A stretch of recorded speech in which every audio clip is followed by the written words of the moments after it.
Hey, hey, hey, I'm Sandra Funk, and this is Design Sips. Welcome and cheers. There's nothing better than that first sip of wine. I don't know why. It's just fabulous. All right. Design Sips is all about talking about the business of interior design for designers who are looking to level up their businesses for luxury. Let's do it. All right, so we are going to jump into some questions. Thank you so much. And I will dive in. So, Raymond asks, I love switching to a flat fee, but do you think clients are more likely to go with a designer who charges hourly? Raymond, let me tell you, if you are looking to play in the luxury market, then you are looking to play with a flat design fee. When we separate hourly and charging for our time from our value, we are actually able to take into so much more into consideration.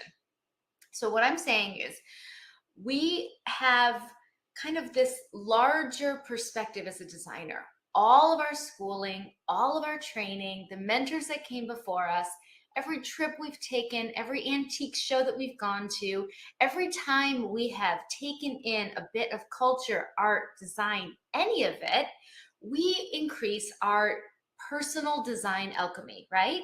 This is the combination of factors that go into making you you. They're absolutely unique to you and they're extremely valuable. They are what creates your designer's eye, okay? The way that you know exactly what that room needs, you understand scale innately, you know just the thing that's going to bring that little bit of umami to this room and give it flair, give it a little whimsy, make sure that it doesn't look too perfect or too contrived, right? Those are things that come together over time. Those aren't things that can be taught in a classroom or checked off tick, tick, tick like boxes.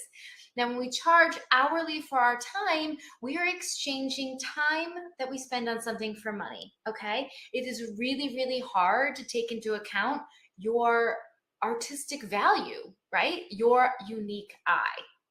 So when we start to charge a flat fee, we can really bring our fees to a different level. And I promise you, Raymond, I know because I've been there. I was charging hourly and I was making my way. I had somehow bootstrapped my way to luxury interior design, and I had these incredible clients. I had grown my little team, I had set up my little boutique, and I was finally landing luxury clients. Now, my design fees, my hourly rate had increased as well, right? To flow with my innate eye and my experience and my talent. But what was going on was every time I was asking about the grandkids or following up on how their holidays were, I was getting the glance at the watch, right? When our design, when our design increases, our fees must increase accordingly. But what happens is when you increase your hourly rate to be one of those big rates that gets attention when it adds up, all of a sudden it's tick tock on the clock, right? Similarly, I know from a luxury experience from spending all of these years with luxury clients, they want to know the price up front. They want to know exactly what it's going to cost them, and they'd like to just talk about that price and pay that price one time. These are not people who are looking for discounts, coupon codes, or payment plans. They are luxury clients, right? So when they buy a new car, they, boom, bought the car. They're not doing this payment plan and this thing and that thing.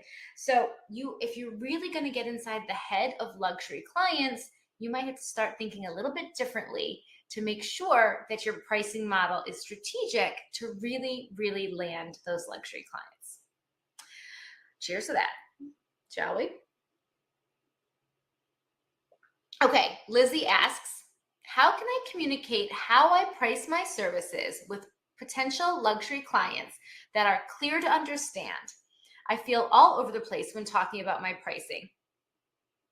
So when you are talking about your pricing and you are explaining your pricing to a potential client, it is really important that you can explain your pricing model in 2 minutes or less. And it has to be as clear as a bell. There can't be any new terms or new jargon that they've never heard before.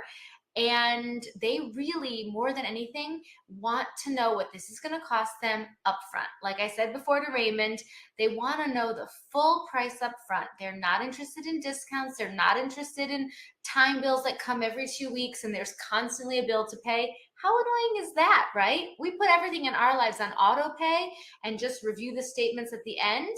Why would they want to do it any differently? They certainly don't want to go running around looking for their credit card, looking for their checkbook, remembering to pay you, and all the struggle and strife that goes with this never-ending billing cycle. In my opinion and in my experience, one number that is in fact appropriate for luxury is totally more appreciated. So the other side of interior designers and how we price is our products, right? How do we price products? It's so, so important that you don't get caught up in design language jargon that our clients don't understand and was never meant for the client's ears either.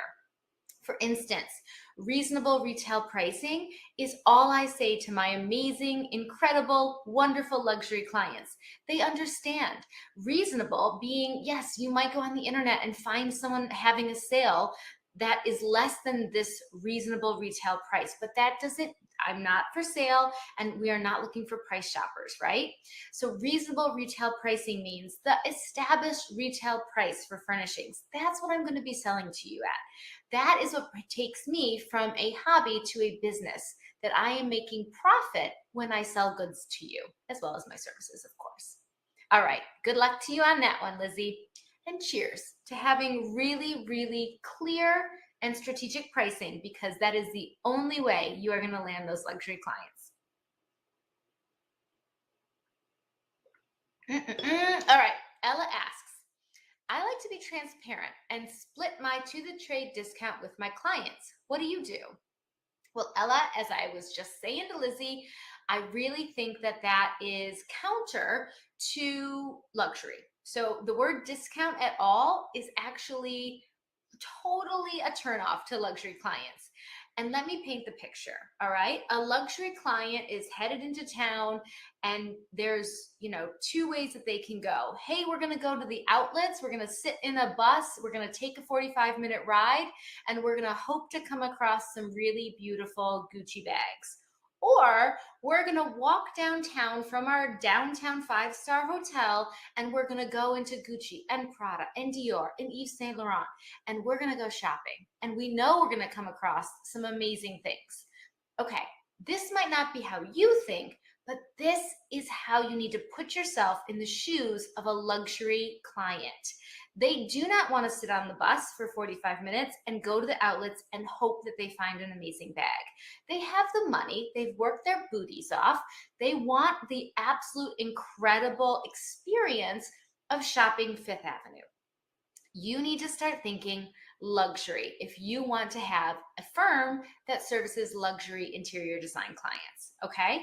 So the word discount is automatically a complete turnoff to really high-end clients. Get that? Okay, that's first things first.